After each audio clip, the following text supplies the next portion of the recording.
to laugh at life and what happens to us. Life can be tremendously sad, and so I think it's good to laugh at your own problems, maybe not at other people's, but I just wanted to talk about how a few years ago I found out I was in an abusive relationship. I didn't even know it. A friend of mine had posted one of those surveys, and I looked down this list, and it was things like, has your partner ever tried to keep you from going out, or by hiding your keys, or asked you where you were when you got home and wanted like a detailed account, and that really rang true for me. So I kept reading it.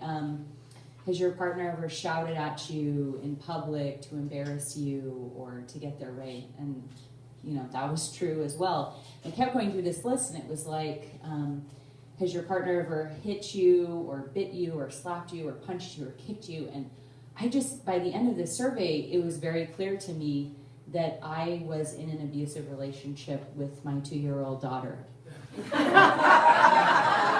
She had done all of these things like within the last 2 hours. So I wasn't sure what to do. I called the hotline, and they placed me with some really great foster toddlers, and it's been a lot better. So don't be afraid to reach out for help if you're where I was. Things are better now. I actually have really great kids. A few weeks ago when it was cold, the week that it was cold, we were kind of cooped up, and I wanted to go out, and so I looked at my daughter and I said, hey, do you want to go out to the craft store or something and go look around? And she looks up at me and says, Mommy, why don't we just stay at home and enjoy what we have? My little minimalist daughter. It's like, that's so sweet. She said, if we go to a store, we're just going to see things that we didn't know we wanted. And I looked at her and hey, Mom, it's Leah. Yeah, can you watch the kids for a couple hours? I need to go out. I'm just going to go grab a few things at the store. My children are morally superior to me, but they are racist. All children are racist. I read a great book called Nurture Shock. I recommend it to everyone. But there's a chapter on children being racist. It doesn't matter what race they are, where they grew up, economic status, religion, nationality, all of that. They just notice differences, and they'll point them out. So that makes sense when my 3-year-old brother asked my mom why the man with chocolate skin had earrings. He didn't know another word for it, so all of my black friends that I told it, they're like, I like that. I'd rather be called chocolate skin.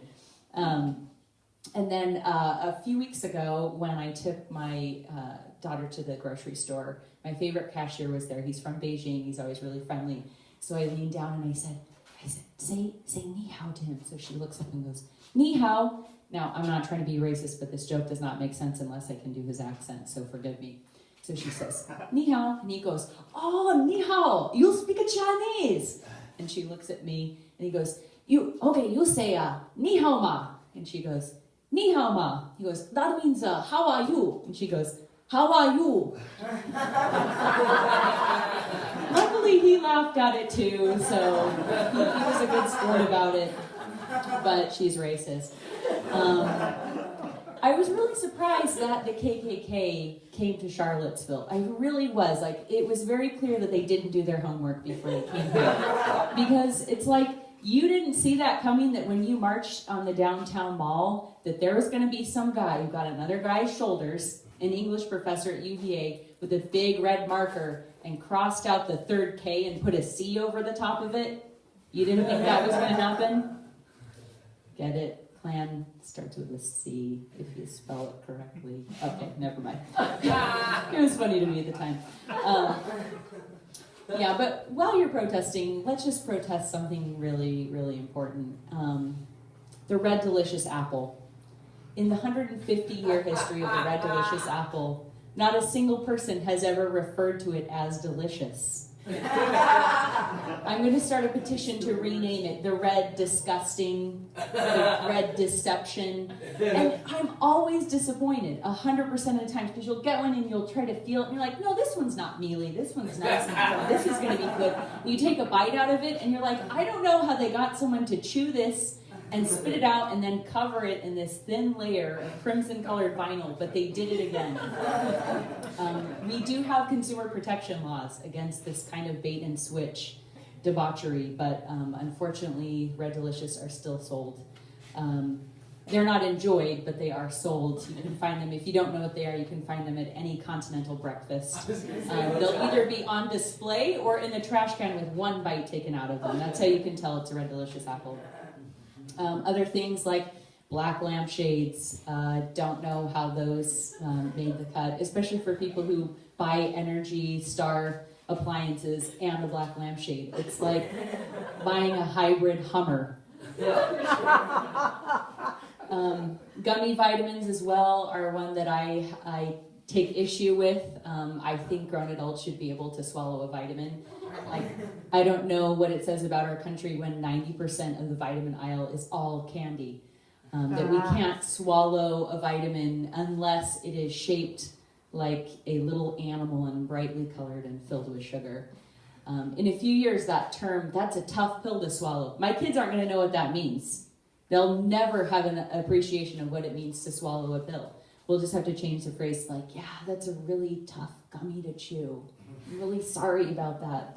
Or like the powdered fizzy drink, oh, I'm so sorry, you have to mix that up and slurp it down. And then the last but not least is the song Hush Little Baby. That's another one I wish would go away. You all know that song. Hush little baby, don't say a word. Papa's gonna buy you a mockingbird. Who here has actually heard a mockingbird? I have at 3 o'clock in the morning. It was mocking a car alarm. That's not what you want to help your child get to sleep. The list continues on with all sorts of very impractical things to get your child to go to sleep. Things like a looking glass, a diamond ring, which, just the idea of giving a child a $3,000 choking hazard while they're trying to go to sleep is, obviously that person who wrote it never had children. Just going down that list, it always cracks me up, like, who thought these were a good idea? So I'm trying to write my own song, but for now, I have my little go-to list, which would be number 1, a glass of water, a pacifier, a blankie, and if none of those work, some gummy melatonin vitamins. Oh, that was good.